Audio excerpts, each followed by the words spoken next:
કેમ છો વિદ્યાર્થી મિત્રો? ઈ અભ્યાસ શું ધ લર્નિંગ એપ પર આપ સૌ વિદ્યાર્થી મિત્રોનું હાર્દિક સ્વાગત છે. મિત્રો આપણે ભણી રહ્યા છીએ ધોરણ 12 કોમર્સ અને આપણા સબ્જેક્ટનું નામ છે એકાઉન્ટ. તો મિત્રો એકાઉન્ટમાં પહેલા નંબરનું ચેપ્ટર ભાગીદારી વિષય પ્રવેશનો આપણે અભ્યાસ કરી રહ્યા છીએ. તો મિત્રો આ ચેપ્ટરના જેટલા પણ ટૂંકા દાખલા હતા એનો આપણે અભ્યાસ કરી ગયા છે અને હવે આપણે મોટા દાખલા તરફ પ્રયાણ કરીશું. તો મોટા દાખલા ગણવા માટે સૌથી પહેલાં તમને નફા નુકસાન ફાળવણી ખાતું આવડવું જોઈએ, મૂડી ખાતું બનાવતા આવડવું જોઈએ અને ચાલુ ખાતું બનાવતા આવડવું જોઈએ. તો મિત્રો આજના આ વિડીયોમાં આપણે આ જ વસ્તુનો આપણે અભ્યાસ કરવાનો છે, બરાબર. પરંતુ મિત્રો સૌથી પહેલાં આપણે ધોરણ 11ને યાદ કરીએ. ધોરણ 11માં આપણું એક ચેપ્ટર આવતું હતું, બરાબર, વાર્ષિક હિસાબો નામનું. અને એ વાર્ષિક હિસાબો નામનું જે ચેપ્ટર હતું એમાં આપણે 3 ખાતા બનાવતા હતા. યાદ હોય તો સૌથી પહેલાં તમે વેપાર ખાતું બનાવતા હતા, પછી નફા નુકસાન ખાતું બનાવતા હતા અને છેલ્લે પાકું સર્વે બનાવતા હતા. તો આપણે યાદ કરીએ કે 11મા ધોરણમાં શું કરતા હતા અને હવે 12મા ધોરણમાં આપણે શું કરવાનું છે, બરાબર. તો ચાલો મિત્રો 11મા ધોરણની વાત કરીએ. તો 11મા ધોરણમાં કેવું હતું કે વૈયક્તિક માલિકીની પેઢી હતી. મિત્રો સાંભળજો મારી વાત. 11મા ધોરણમાં વૈયક્તિક માલિકીની પેઢી હતી. વૈયક્તિક માલિકીની પેઢીનો મતલબ થાય કોઈ એક જ વ્યક્તિ ધંધો કરતો હતો, એમાં ભાગીદારો નહોતા, એકથી વધારે ભાગીદારો નહોતા, કોઈ એક જ વ્યક્તિ ધંધો કરતો હતો. તો એ જ્યારે પોતાના વાર્ષિક હિસાબો બનાવતો હતો તો એ શું કરતો હતો? જેમ કે એક્ઝામ્પલ તરીકે હું તમને કહું, સૌથી પહેલાં એ વેપાર ખાતું બનાવતો હતો, બરાબર. તો વેપાર ખાતું કઈ રીતે બને? આ રીતે બને. તો વેપાર ખાતામાં બધી બહુ વસ્તુ નહીં લખતો, ખાલી આ સમજાવવા માટે છે, બરાબર. એટલે થોડી થોડી વસ્તુ અંદર લખીશ. વેપાર ખાતામાં આપણે શું લખતા હતા? તો કે વેપાર ખાતું આપણે જ્યારે બનાવતા હતા તો સૌથી પહેલાં શરૂઆતનો સ્ટોક લખતા હતા કે નહીં? બોલો તો કે હા સર, શરૂઆતનો સ્ટોક આપણે અહીં લખતા હતા, બરાબર. ત્યાર પછી બીજું આપણે શું લખતા હતા? તો કે ભાઈ ખરીદી લખતા હતા, બરાબર. તો અહીંયા આપણે માની લો કે અહીંયા ખરીદી પણ લખતા હતા. ખરીદી પછી આ બાજુ આપણે શું લખતા હતા? વેચાણ, બરાબર. તો વેચાણ આપણે અહીંયા લખતા હતા. આખર માલનો સ્ટોક આપેલો હોય તો આખર સ્ટોક પણ આપણે અહીંયા લખતા હતા, બરાબર. ત્યાર પછી આપણે આનો શું કરી દેતા હતા? સરવાળો. આપણે સરવાળો કરીએ એટલે આપણને બે વસ્તુ મળે, બેમાંથી કોઈ એક વસ્તુ મળે. કાં તો તમને કાચો નફો મળતો હતો, કાં તો કાચી ખોટ મળતી હતી. એક્ઝામ્પલ તરીકે હું લઈ લઉં કે ભાઈ ચાલો આપણને કાચો નફો મળી ગયો, બરાબર. તો અહીંયા આપણે લખવાનું કાચો નફો, બરાબર. તો આ વેપાર ખાતું બની ગયું સ્ટુડન્ટ, બરાબર. ચાલો, તો વેપાર ખાતું આપણું થઈ ગયું. હવે અડધાન પ્રશ્ન, સર આટલું જ વેપાર ખાતું? એટલે આ તો હું સમજાવવા માટે કરાવું છું. તો સમજાવવા માટે તો હું બધી બહુ જ વસ્તુ લખું તો આપણો લેક્ચર ક્યારે પૂરો થાય? એટલે તમને યાદ કરાવું છું કે આપણે ધોરણ 11માં આ રીતે લખતા હતા. ત્યાર પછી આપણે બનાવતા હતા નફા નુકસાન ખાતું, બરાબર છે. તો મિત્રો સમજો અહીંયા નફા નુકસાન ખાતું, બરાબર છે. તો નફા નુકસાન ખાતું તમે કઈ રીતે બનાવતા હતા? તો કે નફા નુકસાન ખાતામાં સૌથી પહેલાં તમે જમા બાજુ લખી દેતા હતા કાચો નફો લખતા હતા. શું લખતા હતા? કાચો નફો, બરાબર. તો આ કાચો નફો આવતા હતા. પછી આ બાજુ શું લખતા હતા? કે મળેલા આવકો. મળેલા આવકો, કોઈ પણ આવક તમને મળી હોય તો નફા નુકસાન ખાતાની કઈ બાજુ લખતા હતા? તમે જમા બાજુ લખતા હતા. એવી જ રીતે નફા નુકસાન ખાતાની ઉધાર બાજુ તમે શું લખતા હતા? ખર્ચા લખતા હતા. શું લખતા હતા? ખર્ચા. હવે ખર્ચામાં બધા જ ખર્ચા આવી જાય, ઘસારો આવી જાય, વીમા પ્રીમિયમ આવી જાય, વટાવ આવી જાય, બધા જ ખર્ચા. હવે બધા ખર્ચા હું લખવા નથી જતો, ખાલી તમને લખી દીધું કે ભાઈ અહીં બધા ખર્ચા લખતા હતા. હવે આપણે અહીંયા શું કરતા હતા? તો કે અહીંયા આપણે ટોટલ આ રીતે કરી નાખતા હતા, બરાબર છે. આ રીતે અહીંયા આપણે ટોટલ કરી નાખતા હતા, બરાબર. પછી શું કરતા હતા? તો કે અહીંયા આપણી પાસે મળતો હતો ચોખ્ખો નફો, ચોખ્ખો નફો, બરાબર. તો અહીંયા ચોખ્ખો નફો આપણે અહીંયા લખી દેતા હતા. મિત્રો હવે અહીં સમજો કે આ જે ચોખ્ખો નફો છે એમાં ખાલી આપણે ચોખ્ખો નફો જ લખતા હતા. અહીંયા કોઈનું નામ નહોતા લખતા કે આમ ભાગીદાર એનો ચોખ્ખો નફો છે, બીનો છે, સીનો છે, એવું કંઈ નહીં. કારણ કે આમાં કોઈ એક જ ભાગીદાર છે એટલે આપણને ખબર જ છે. માની લો કે મેં ગિરીશ છું તો મેં ધંધો ચાલુ કર્યો તો આ ચોખ્ખો નફો જે હશે તે મારો જ હશે. તો મારું નામ લખવાની કોઈ જરૂર નહીં. કેમ? કારણ કે એનો માલિક એકલો ગિરીશ જ છે તો એ નફો એને જ મળવાનો છે. એનું નામ લખવાની જરૂર નહીં, ખબર પડી જ જવાની કે ભાઈ આનું છે તો એને જ મળવાનું છે, બરાબર છે. પરંતુ મિત્રો જ્યારે ભાગીદારી પેઢી હોય તો આ નફો કોઈ એક વ્યક્તિનો ના હોય, 2 વ્યક્તિનો પણ હોઈ શકે છે, 3 વ્યક્તિનો પણ હોઈ શકે, 4 વ્યક્તિનો પણ હોઈ શકે, 5 વ્યક્તિનો પણ હોઈ શકે. એટલે જ્યારે ભાગીદારી પેઢી એટલે કે ધોરણ 12નો જ્યારે આપણે અભ્યાસ કરીએ તો મોટામાં મોટો પ્રશ્ન શું થાય કે આ જે ચોખ્ખો નફો છે એ તમારે ભાગીદારો વચ્ચે વહેંચવો પડે અને એ નફો કેવી રીતે વેચીશું એનો જ પ્રશ્ન ઉદ્ભવે છે, બરાબર છે. હવે શું કરીએ? આપણે નફા નુકસાન ખાતું બનાવ્યા પછી આપણે પાકું સરવૈયું બનાવતા હતા, બરાબર. તો પાકા સરવૈયામાં આપણે અહીંયા શું લખતા હતા? તો કે અહીંયા આપણે લખતા હતા મૂડી લખતા હતા, બરાબર. તો અહીંયા જે મૂડી આવે એ મૂડીમાં તમે ચોખ્ખો નફો શું કરી દેતા હતા? ચોખ્ખો નફો પ્લસ કરી દેતા હતા, બરાબર. અને પછી જે રકમ હોય તે આપણે શું લખતા હતા? 12. એમ તો ઘણી બધી વસ્તુ લખતા હતા. મૂડી લખતા હતા, મૂડી પર વ્યાજ લખતા હતા, બરાબર. ચોખ્ખો નફો આવ્યો હોય તો એ પ્લસ કરતા હતા, ઉપાડ માઇનસ, ઉપાડનું વ્યાજ માઇનસ, આવું બધું આપણે કરતા. તો મિત્રો આ ધોરણ 11માં કરતા. પણ હવે મિત્રો આ વૈયક્તિક માલિકીની પેઢી હતી એટલે આમાં માલિક કેટલો હતો? એક જ માલિક હતો.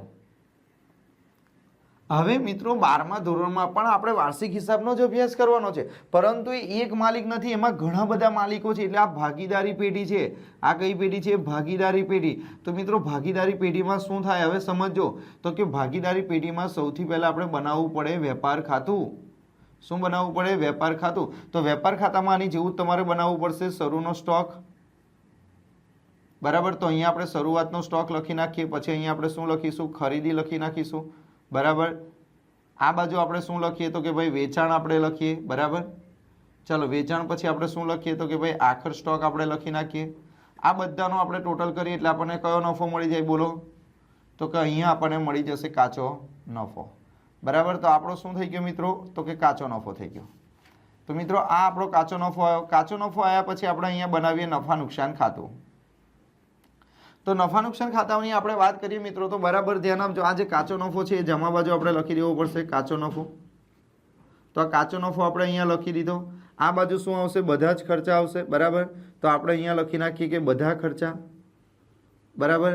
હવે આપણે આનું ટોટલ કરીએ. અહીંયા શું લખાય? તો કે મળેલ આવકો લખાય. મળેલ આવક લખાશે. બરાબર છે. હવે આપણે આનું ટોટલ કરીએ સ્ટુડન્ટ. તો અહીંયા આ ટોટલ થઈ ગયું, આ ટોટલ અહીંયા થઈ ગયું, એટલે અહીંયા તમને જવાબ મળશે. બરાબર. તો આ તમારો જે આવ્યો તે આ કયો નફો આવી ગયો? ચોખ્ખો નફો. ચોખ્ખો નફો. તો સ્ટુડન્ટ તમારો ચોખ્ખો નફો કેટલો આવ્યો? તો કે આટલો તમારો ચોખ્ખો નફો આવ્યો. તો કે હા સર આટલો ચોખ્ખો નફો આવ્યો. હવે મિત્રો મોટો પ્રશ્ન એ થાય કે આ જે હતો એમાં તો વૈયક્તિક માલિકી હતું, વૈયક્તિક માલિકીની પેઢી હતી, એટલે કે એમાં એક જ ભાગીદાર હતો, એટલે આ ચોખ્ખો નફો ડાયરેક્ટ એની મૂડીમાં શું કરી દીધો? પ્લસ કરી દીધો પાકા સરવાળા. પરંતુ મિત્રો જ્યારે તમે ભાગીદારી પેઢીનો અભ્યાસ કરો છો તો ભાગીદારી પેઢીમાં કોઈ એક ભાગીદાર નથી હોતો. તો ભાગીદારી પેઢીમાં બે ભાગીદાર પણ હોઈ શકે છે, 3 ભાગીદાર પણ હોઈ શકે છે અને 4 ભાગીદાર પણ હોઈ શકે છે. એટલે મિત્રો મોટામાં મોટો પ્રશ્ન શું ઊભો થાય? મિત્રો ઇન્ટરેસ્ટથી ભણશો તો જ મજા આવશે. બાકી જો તમે ખાલી એમ જ જોયા કરશો સર બોલે છે તો એનાથી કશું કંઈ ખબર પડવાની નહીં. તમે મજા લો લેક્ચરની કે સર શું ભણાવે છે, કેવી રીતે ભણાવે છે, શું કહે છે, દરેક શબ્દ ને સાથે સાથે લખતા બી જાઓ. હું તો એવું કહું છું. બરાબર. તો અહીંયા તમને શું કીધું મિત્રો કે અહીંયા આપણી પાસે એક મોટો પ્રશ્ન ઊભો એ થયો કે ભાઈ અહીંયા ચોખ્ખો નફો આવી ગયો. બરાબર. તો આ ચોખ્ખા નફાનો આપણે કરીએ શું? બરાબર. આ ચોખ્ખો નફો કોઈ એક ભાગીદારનો નથી. આ ચોખ્ખો નફો જે છે એ કેટલા ભાગીદારનો છે? 3 ભાગીદાર છે. જુઓ, આ પહેલો ભાગીદાર છે, આ બીજો ભાગીદાર છે, આ ત્રીજો ભાગીદાર છે. તો સ્ટુડન્ટ ટોટલ કેટલા ભાગીદારો થયા? તો 3 ભાગીદારો થયા. એનો મતલબ એવો થાય મિત્રો કે આ જે ચોખ્ખો નફો છે એ કેટલા ભાગીદારનો છે? 3 ભાગીદારનો છે. તો હવે મોટો પ્રશ્ન એ થાય કે આ નફો આ 3 ભાગીદારો વચ્ચે કઈ રીતે વહેંચવો? પ્રશ્ન ઊભો થાય કે નહીં કે સ્ટુડન્ટ આ જે નફો તમારો આવ્યો ચોખ્ખો નફો, એ ચોખ્ખો નફો આ 3 ભાગીદારો વચ્ચે આપણે કઈ રીતે વહેંચવાનો? એ મોટો પ્રશ્ન ઊભો થયો. બરાબર. તો એ પ્રશ્નનું નિવારણ કરવા માટે આપણે એક નવું ખાતું બનાવીએ અને એ ખાતાનું નામ આપણે આપી દીધું નફા નુકસાન ફાળવણી ખાતું. હવે શબ્દ પરથી સમજો સ્ટુડન્ટ, એનું નામ શું આપણે બનાવ્યું? તો કે નફા નુકસાન ફાળવણી ખાતું. નફા નુકસાન ફાળવણી ખાતું. મિત્રો આ લેક્ચર તમે પૂરો જોશો ને ખરેખર તમને કહું છું તમને મજા પણ આવશે. અને અડધા લોકો નફા નુકસાન ફાળવણી ખાતું બનાવી દે છે, મૂડી ખાતું બનાવી દે છે, ચાલુ ખાતું બનાવી દે છે, પણ એમને ખબર નહીં હોતી કેમ બનાવવામાં આવે, શું કામ બનાવવામાં આવે, પ્લસ કેમ કરવામાં આવે, માઇનસ કેમ કરવામાં આવે. શું આપણે આ એકાઉન્ટ એવી રીતે ભણીશું કે આપણને કંઈ ખબર જ ના હોય, ખાલી ગોખણપટ્ટી જ કરી નાખીએ કે ભાઈ નફા નુકસાન ફાળવણી ખાતું લખીએ, એની ઉધાર બાજુ આટલી વસ્તુ આવે, એની જમા બાજુ આટલી એટલે કેમ આવે? પણ મૂડીમાં આટલી વસ્તુ પ્લસ કરવાની, આટલી વસ્તુ માઇનસ કરવાની, એટલે કેમ માઇનસ કરવાની, કેમ પ્લસ કરવાની? શું તમારા દિમાગમાં ક્યારે આ પ્રશ્નનો ઉદ્ભવ્યો છે? શું તમે ક્યારેક તમારા સરને આ વસ્તુ પૂછી છે? અને ના પૂછી તો પૂછવાનું રાખો મિત્રો. બરાબર છે ને? હું જે ભણાવું છું એમાં બી તમને ના ખબર પડે તો તમે કોમેન્ટ કરી શકો છો. બરાબર. હું તમને દરેક વસ્તુ સમજાવવાનો પ્રયત્ન કરીશ, પણ બરાબર તમે ધ્યાનથી સમજો, લેક્ચરને ઇન્ટરેસ્ટથી જો. કંટાળો ના આવવો જોઈએ તમને, નહીં તો ખબર નહીં પડે. લખવાનું બી રાખવાનું. કોઈ વસ્તુ હું ભણાવું છું નથી ખબર પડતું તો એને 2 વખત જુઓ તમે, તો જ તમારું રિઝલ્ટ આવશે. હવે આપણે અહીંયા તમને કોઈ પૂછે ભાઈ નફા નુકસાન ફાળવણી ખાતું કેમ બનાવવામાં આવે, તો તમારે કહેવાનું એટલે સિમ્પલ વસ્તુ છે કે અહીંયા જે ચોખ્ખો નફો આવ્યો, બરાબર, માની લો કે અહીંયા 10 લાખ રૂપિયા ચોખ્ખો નફો આવ્યો, તો હવે પ્રશ્ન તો ઊભો થયો ને કે આ 10 લાખ રૂપિયા આ 3 ભાગીદારો વચ્ચે કેવી રીતે વહેંચવાના? તો આ નફાને વહેંચવા માટે આપણે નફા નુકસાન ફાળવણી ખાતું બનાવીએ. તો નફા નુકસાન ફાળવણી ખાતું આ બાજુ આપણે બનાવવું પડે. હવે આ જે ચોખ્ખો નફો આવ્યો એ નફા નુકસાન ફાળવણી ખાતાની કઈ બાજુ લખી દેવો પડે? ચોખ્ખો નફો હોય તો નફા નુકસાન ફાળવણી ખાતાની જમા બાજુ તમારે લખવો પડે. આ જે ચોખ્ખો નફો છે એ નફા નુકસાન ફાળવણી ખાતાની જમા બાજુ લખવો પડે. અને જો ચોખ્ખી ખોટ હોય તો તમારે ઉધાર બાજુ લખવી પડે. સમજો, અત્યારે હું ફોર્મેટ નથી બનાવતો, પહેલા હું તમને સમજાવું છું, બધું સમજાવીશ, ઉદાહરણ આપીશ ને પછી ફોર્મેટ તમને લખાવડાવીશ. બરાબર? એટલે મિત્રો આ જે ચોખ્ખો નફો છે એ ફાળવણી ખાતાની કઈ બાજુ લખવાનો? જમા બાજુ. માની લો એક્ઝામ્પલ તરીકે હું તમને એવું કહું કે તમારો જે ચોખ્ખો નફો આવ્યો એ ચોખ્ખો નફો કેટલો આવ્યો? 10 લાખ રૂપિયા. તો હવે 10 લાખ રૂપિયાને તમારે આ 3 ભાગીદારો વચ્ચે વહેંચવાનું છે. તો 3 ભાગીદારો વચ્ચે કેવી રીતે વહેંચવાનું? તો મિત્રો બની શકે કે આ 10 લાખ રૂપિયામાંથી આ જે 3 ભાગીદારો છે એને વ્યાજ આપવાનું હોય, મૂડી પર વ્યાજ આપવાનું હોય. તો અહીંયા સૌથી પહેલા તમારે લખી દેવું પડે મૂડી પર વ્યાજ. મૂડી પર વ્યાજ કયા કયા ભાગીદાર છે? તો કે પહેલા એ નામનો ભાગીદાર, આનું નામ આપણે આપી દઈએ એ, આનું નામ આપી દઈએ બી અને આનું નામ આપી દઈએ સી. તો એ, બી અને સી. એ, બી અને સી. એક્ઝામ્પલ તરીકે હું તમને એવું કહું કે આનું મૂડી પર વ્યાજ 30,000 રૂપિયા છે, આનું મૂડી પર વ્યાજ પણ 30,000 રૂપિયા છે, આનું મૂડી પર વ્યાજ 40,000 રૂપિયા છે. બરાબર? એટલે ટોટલ કેટલા રૂપિયા થયા? તો કે 1 લાખ રૂપિયા. એનો મતલબ એવો થાય સ્ટુડન્ટ કે આ જે 10 લાખ રૂપિયાનો નફો થયો એ 10 લાખ રૂપિયામાંથી તમે એને કેટલા રૂપિયા આપ્યા? 30,000. શાના? તો કે ભાઈ તે મૂડી જે આપી હતી એ મૂડી પર તારું વ્યાજ. પછી આ 10 લાખમાંથી 30,000 કોને આપ્યા? બીને. પછી આ 10 લાખ રૂપિયામાંથી 40,000 કોને આપ્યા? સીને. શું આ વહેંચણી થઈ કે નહીં નફાની? આ નફો હતો એ નફાની વહેંચણી થઈ કે નહીં? બોલો તો. હવે અમુક વાર એવું થાય કે પગાર આપવાનો થાય. શું આપવાનો થાય? પગાર. અમુક વાર એવું બને સ્ટુડન્ટ કે આપણા ધંધામાં જે ભાગીદારો કામ કરે છે ભાગીદારો બીજા ભાગીદારો કંઈક વિશેષ કામ કરતા હોય તો એના માટે વિશેષ કામ માટે એમને એક પગાર આપવામાં આવે કે એ કામ જો કોઈ બહારની વ્યક્તિ પાસે આપણે કરાવીએ તો એ બહારની વ્યક્તિને આપણે પગાર આપવો પડે. પણ એ જ કામ જ્યારે આપણો ભાગીદાર કરી લેતો હોય તે ભાગીદારને આપણે કહેવું પડે કે ટેન્શન ના લે, તું ધંધામાં વધારે કામ કરે તો અમે તમને થોડો એક્સ્ટ્રા પગાર તને આપીશું. તો એનાથી શું થાય કે જે ભાગીદાર એક્સ્ટ્રા કામ કરતો હોય એનું પ્રોત્સાહન વધે, એની ઈચ્છા થાય વધારે કામ કરવાની. તો એના જ માટે અમુક વાર શું થાય તો કે એમને પગાર પણ આપવામાં આવે. માની લો આપણે એક્ઝામ્પલ તરીકે એવું લઈએ કે આ એ નામનો વ્યક્તિ છે ને આ બી નામનો વ્યક્તિ છે. એને એવું કીધું કે ભાઈ તને પગાર પેટે છે ને તને પગાર પેટે આપણે 80,000 રૂપિયા આપે. કેમ? કારણ કે તું થોડું વધારે કામ કરે છે. બી પણ વધારે કામ કરે છે પણ એટલું બધું નહીં. બરાબર? તો આ બંનેને આપણે પગાર આપ્યો, આને 80,000 અને 20,000. તો અહીંયા કેટલા થઈ ગયા? 1 લાખ રૂપિયા. તો આ 10 લાખ રૂપિયામાંથી 1 લાખ આ લોકોને આપ્યા, 3 જણને. શાને પેટે આપ્યા? મૂડીના વ્યાજ પેટે આપ્યા. પછી એ 10 લાખ રૂપિયામાંથી પગાર આપી દીધો કોને? ભાગીદારોને, એ અને બીને. અમુક વાર એવું થાય કે કોઈ ભાગીદાર આપણા ધંધામાં હોય, એ ભાગીદાર વિશેષ કામ કરતો હોય, કોઈ એક્સ્ટ્રા કામ કાં તો એને કોઈ કામ આપી દીધું હોય કે ભાઈ માર્કેટિંગનું કામ આ કરવાનું, એ બહુ સરસ રીતે કામ કરતો હોય તો એને એવું કહેવામાં આવે કે ભાઈ તું જેટલું સેલ્સ કરશે એની ઉપર તને કમિશન આપવામાં આવશે. એક પ્રકારની શું કહેવાય એને? એક પ્રકારનું પ્રોત્સાહન કહેવાય એને. આને શું કહેવાય મિત્રો? એક પ્રકારનું પ્રોત્સાહન કે જ્યારે તમે તમારા પાર્ટનર્સને કંઈક એક્સ્ટ્રા આપવાનો પ્રયત્ન કરો છો તો એ એક્સ્ટ્રા લેવાના ચક્કરમાં થોડું એક્સ્ટ્રા કામ કરશે, ઈમાનદારીપૂર્વક કામ કરશે, વધારે કામ કરશે. એટલા જ માટે આપણે કમિશન આપીએ. માની લો તો અહીંયા આપણે લખીએ કમિશન. માની લો કે આપણા ધંધામાં કોઈ વ્યક્તિ છે ને એ વ્યક્તિનું નામ શું છે? તો કે સી છે. બી અને સી થોડું એક્સ્ટ્રા કામ કરે છે તો એ લોકોને આપણે શું આપીએ છીએ? તો કે કમિશન. માની લો કે આને 70,000 રૂપિયાનું કમિશન આપ્યું અને આને આપણે 30,000 રૂપિયાનું કમિશન આપ્યું. બરાબર? તો આ શું થાય છે સ્ટુડન્ટ? આ તમારો જે નફો છે એ નફાને આપણે વહેંચતા જઈએ છીએ. જો 10 લાખ રૂપિયા હતા, 1 લાખ અહીં વેચાઈ ગયા, 1 લાખ રૂપિયા આના વેચાઈ ગયા, તો 1 લાખ રૂપિયા અહીં વેચાઈ ગયા, હજુ 7 લાખ રૂપિયા વધેલા છે. અમુક વાર શું થાય સ્ટુડન્ટ કે આપણે બોનસ આપવું પડે. બરાબર? ધંધામાં આપણે નહીં આપતા બોનસ અને કમિશન. તો અમુક વાર તમે બોનસ અને કમિશન પણ આપી શકો. બોનસ અથવા એને મહેનતાણું પણ કહી શકો. મહેનતાણું દેખાય છે ને નીચે લખીને? એ અને બી બે જણને આપણે આપીએ છીએ. ચાલો માની લો કે આને 50,000 આપ્યું અને કેટલા આપ્યા? 50,000 આપ્યા. બરાબર? એટલે ટોટલ કેટલા થઈ ગયા? તો કે 1 લાખ રૂપિયા થઈ ગયા. તો સ્ટુડન્ટ હવે કરો કે આ કેટલા રૂપિયા છે? 10 લાખ રૂપિયા. એકદમ નીચે લખાઈ ગયું, જરા સ્ટુડન્ટ જોઈ લેજો તમે. બરાબર? આ 10 લાખ રૂપિયા અહીંયા કેટલા થઈ ગયા? તો કે 10 લાખ રૂપિયા. 10 લાખ રૂપિયાની આપણે વહેંચણી કરી સ્ટુડન્ટ. આ 10 લાખ રૂપિયાની આપણે શું કરી? વહેંચણી કરી. કેવી રીતે? તો કે 30,000 એને આપ્યા મૂડીના વ્યાજ માટે, 30,000 બીને આપ્યા મૂડીના વ્યાજ માટે, 40,000 સીને આપ્યા મૂડીના વ્યાજ પેટે, પછી 80,000 રૂપિયા એને આપ્યા પગાર પેટે, 20,000 રૂપિયા આપણે બીને આપ્યા પગાર પેટે, 70,000 રૂપિયા આપણે બીને આપ્યા કમિશન પેટે, 30,000 રૂપિયા સી ને આપ્યા કમિશન પેટે, 50,000 રૂપિયા એ ને આપ્યા બોનસ અને મહેનતાણું, અને બી ને 50,000. તો હવે કેટલા રૂપિયા વધ્યા? તો કે હવે તમારા વધ્યા 6 લાખ રૂપિયા. કેટલા લાખ રૂપિયા વધ્યા? 6 લાખ. તો સ્ટુડન્ટ આને કહેવાય વહેંચણી પાત્ર નફો. આને કયો નફો કહેવાય? વહેંચણી પાત્ર નફો. અને આ જે વહેંચણી પાત્ર નફો આવ્યો સ્ટુડન્ટ, આ જે વહેંચણી પાત્ર નફો આવ્યો એ વહેંચણી પાત્ર નફો 3 ભાગીદારો વચ્ચે આપણે વહેંચી દેવાનો. તો હવે કેટલા નફો વધ્યો આપણો? 6 લાખ રૂપિયા. તો 6 લાખ રૂપિયા આપણે 6 લાખમાંથી 2 લાખ રૂપિયા કોને આપી દેવાના? એ ને, બી ને 2 લાખ રૂપિયા આપી દેવાના અને સી ને આપી દેવાના. પણ ક્યારે? જ્યારે એમનું નફા નુકસાનનું પ્રમાણ સરખું હોય ત્યારે. બરાબર. તો મિત્રો આ વસ્તુ તમને ખબર પડી. તો આને કહેવાય નફા નુકસાન ફાળવણી ખાતું. મિત્રો આમાં શું મોટી વસ્તુ છે? બરાબર. હવે તમને એક વસ્તુ ખબર પડી ગઈ કે ભાઈ નફા નુકસાન ફાળવણી ખાતામાં શું લખાય? તો નફા નુકસાન ફાળવણી ખાતામાં નફાની જે ફાળવણી થાય એટલે કે નફાની વહેંચણી થાય, બરાબર, એ લખાય. અને હજુ તમને ના ખબર પડતી હોય સ્ટુડન્ટ, બરાબર, તો હું તમને કહી દઉં. જો આટલું તો ખબર પડી તો કે આપણે શું બનાવવું પડે? નફા નુકસાન ફાળવણી ખાતું. તો મિત્રો આને નફા નુકસાન ફાળવણી ખાતું કહેવાય. બરાબર.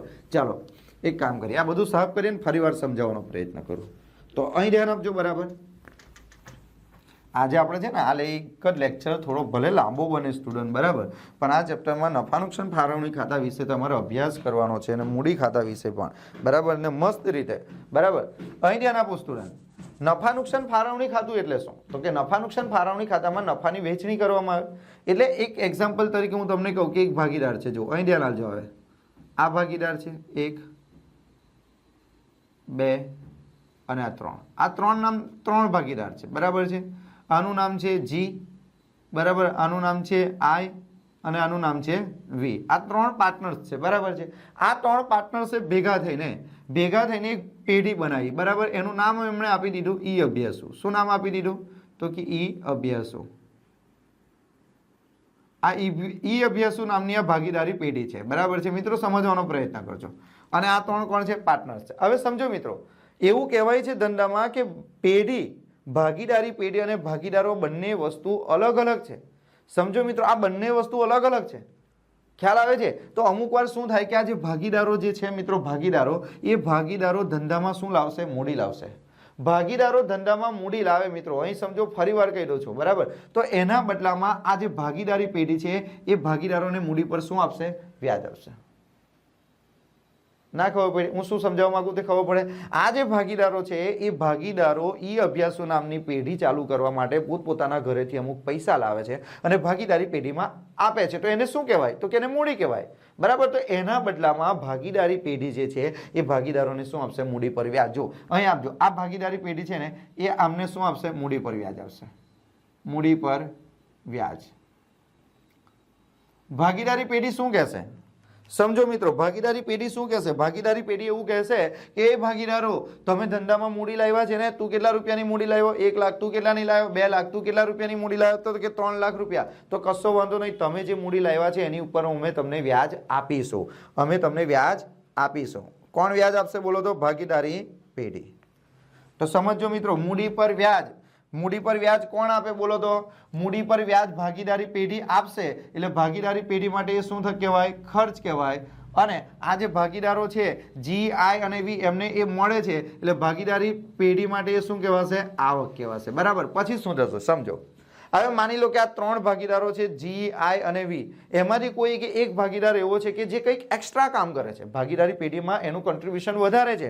તો ભાગીદારી પેઢી એટલે કે બધા ભેગા થઈને એવું નક્કી કરશે કે ભાઈ આ ભાગીદાર વધારે કામ કરે છે તો એ ભાગીદારને આપણે પગાર આપવો પડે. બરાબર. તો ભાગીદારી પેઢી શું કરશે? ભાગીદારોને શું આપશે?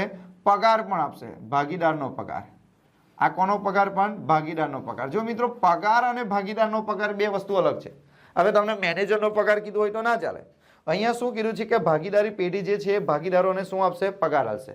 ભાગીદારોને પગાર. અમુક વાર શું થાય મિત્રો કે આ જે ભાગીદારી પેઢી છે એ ભાગીદારી પેઢી એમને શું આપે? કમિશન આપે. શું આપે બોલો? કમિશન આપે. કેમ કમિશન આપે કે ભાગીદારી પેઢી એવું કહે કે ભાઈ આ 3 જે ભાગીદારો છે એમાંથી કોઈ ભાગીદારને કોઈ કામ કરવા આપેલું કે ભાઈ આટલું કામ આટલા સમયમાં તારે કરી નાખવાનું છે અને એ ભાઈએ એટલા સમયમાં કામ પૂરું કરી નાખ્યું એટલે એને પ્રોત્સાહિત કરવા માટે કોઈક અલગથી રકમ આપવામાં આવે, કમિશન આપવામાં આવે કે તું 50,000નું સેલ્સ કરાવશે તો તને 5% લેખે કમિશન મળશે. તો એનાથી શું થશે કે ભાગીદારને વધારે કામ કરવા માટેનું પ્રોત્સાહન મળશે. તો ભાગીદારી પેઢી એમને શું આપશે? કમિશન આપશે. અમુક વાર શું થાય કે આ જે ભાગીદારી પેઢી છે એ એમને શું આપે? બોનસ પણ આપી શકે. શું આપી શકે? બોનસ આપશે. અમુક વાર ભાગીદારી પેઢી એમને શું આપશે? મહેનતાણું આપે. કોઈ કામ કરવા બદલ, કોઈ સ્પેશિયલ કામ કરવા માટે કોઈ મહેનતાણું આપે. એટલે સ્ટુડન્ટ આટલી વસ્તુ થાય. જો અહીં ધ્યાન આપો, આ જે ભાગીદારી પેઢી છે એ ભાગીદારી પેઢી ભાગીદારોને મૂડી પર શું આપી શકે? વ્યાજ આપી શકે, ભાગીદારને પગાર આપી શકે, કમિશન આપી શકે, બોનસ આપી શકે, મહેનતાણું આપી શકે. તો ટોટલ કેટલા શબ્દ થયા? 5 શબ્દ. તો મિત્રો આ 5 શબ્દને તમારે યાદ રાખવાના છે, બરાબર? તો આ 5 શબ્દ જે થયા એ બધા જ નફા નુકસાન ફાળવણી ખાતાની કઈ બાજુ આવે? જમા બાજુ આવે. મિત્રો યાદ રાખજો આ 5 શબ્દો, આ જેટલા બી શબ્દ છે, મૂડી પર વ્યાજ, ભાગીદારનો પગાર, ભાગીદારનું કમિશન, ભાગીદારનું બોનસ, ભાગીદારનું મહેનતાણું, આ બધા જેટલા પણ શબ્દ છે નફા નુકસાન ફાળવણી ખાતાની જમા નહીં, નફા નુકસાન ફાળવણી ખાતાની હંમેશા કઈ બાજુ આવે? ઉધાર બાજુ. બરાબર? નફા નુકસાન ફાળવણી ખાતાની કઈ બાજુ આવે? ઉધાર બાજુ. અને જો તમે મૂડી ખાતું બનાવો, કયું ખાતું બનાવો? મૂડી ખાતું. આ સમજાઈશ મિત્રો, પણ ખાલી આ તો લખાઈ દો. મૂડી ખાતું બનાવો અથવા ચાલુ ખાતું બનાવો તો એની કઈ બાજુ લખાય? તો કે જમા બાજુ લખાય. કેમ જમા બાજુ લખાય એ સમજાઈશ. જો આ નફા નુકસાન ફાળવણી ખાતાની ઉધાર બાજુ આ કેમ લખાય? કારણ કે આ મૂડી પર વ્યાજ એ ભાગીદારી પેઢી માટે શું કહેવાય? ખર્ચ. ભાગીદારને પગાર આપ્યો. કોણે ભાગીદારને પગાર આપ્યો? તો કે પેઢીએ આપ્યો. તો પેઢી માટે તો ખર્ચ જ કહેવાય ને. સમજો ને જરા, આ બધું કોણ આપે છે? તો કે ભાગીદારી પેઢી કોને આપે? ભાગીદારોને. તો ભાગીદાર માટે આવક કહેવાય, પણ પેઢી માટે શું કહેવાય? ખર્ચ કહેવાય. તો ખર્ચ તો હંમેશા ઉધાર બાજુ લખે. ને મને એક વસ્તુ કહો સ્ટુડન્ટ, કે આ નફા નુકસાન ફાળવણી ખાતું બનાવે કોણ? બોલો. નફા નુકસાન ફાળવણી ખાતું બનાવે કોણ? ભાગીદારી પેઢી. તો ભાગીદારી પેઢી જ્યારે બનાવતી હોય તો એના માટે જે ખર્ચ હોય તે તો ઉધાર બાજુ લખશે કે જમા બાજુ લખવા જવાની? ખર્ચ કોઈ દિવસ જમા બાજુ લખાય? કહો તો મને જરા. ના લખાય સર. તો ઉધાર બાજુ લખવું પડશે.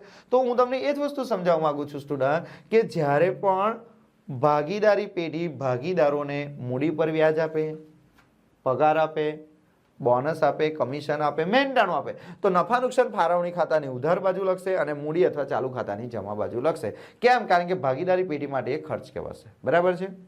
ચાલો, એટલે આટલું વસ્તુ તમને ખબર પડી ગઈ હશે. આપણે ઉદાહરણ દ્વારા સમજવાનો પ્રયત્ન કરીએ. ભાગીદારો ઉદાહરણ દ્વારા સમજીએ મિત્રો તો મજા આવશે જરા. આ પહેલું એક ઉદાહરણ દ્વારા આપણે સમજીએ. જો હજુ મેં તમને ફોર્મેટ નથી બનાવડાયું, બરાબર છે, કશું જ નથી લખાયું. એ નેક્સ્ટ વિડીયોમાં હું તમને બધું લખાઈશ. અત્યારે આપણે પ્રેક્ટિકલ ઉદાહરણ જોઈએ. તો અહીંયા આપણે જોઈએ ભાગીદારો. અહીંયા આપણે લખીએ ભાગીદારો કયા છે? એ અને બી. એ અને બી લખી નાખીએ. અહીંયા આની મૂડી છે 1 લાખ રૂપિયા, આની મૂડી છે 2 લાખ રૂપિયા. પછી આપણે ઉપાડ લખી નાખીએ. ઉપાડ અહીં આપણે લખી નાખીએ 20,000 રૂપિયા, અહીં આપણે લખી નાખીએ 50,000 રૂપિયા. બરાબર છે? હવે આપણે હવાલા લખીએ અને બીજી વસ્તુ આપણે લખી નાખીએ ચોખ્ખો નફો.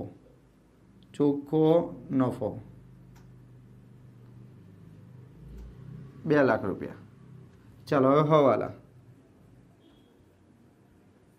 નંબર 1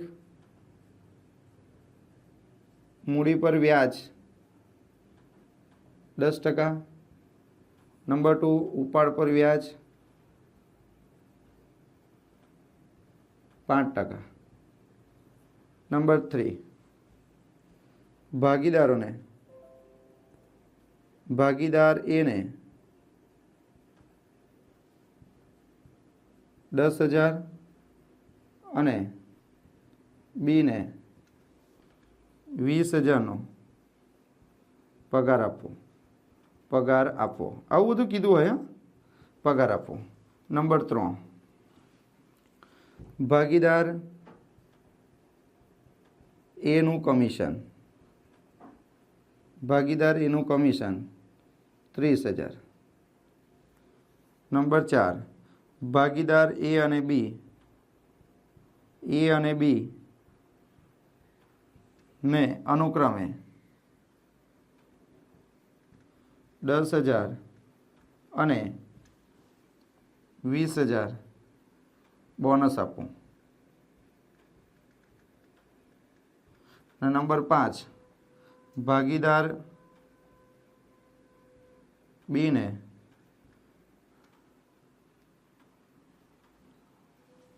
10,000 મહેનતાણું આપવું. સ્ટુડન્ટ આ દાખલો જો તમે સમજી લીધો બરાબર, આટલો દાખલો તો તમે સમજી લો કે નફા નુકસાન ફાળવણી ખાતું પણ આવડી ગયું તમને, મૂડી ખાતું પણ તમને આવડી ગયું. આમાં મૂડી ખાતા વિશે હું સમજાવવાનો જ, પરંતુ આ લેક્ચરને તમે જોઈ લો પહેલાં. તો સ્ટુડન્ટ સૌથી પહેલાં આપણે શું બનાવવું પડે? તો સૌથી પહેલાં આપણે બનાવવું પડે નફા નુકસાન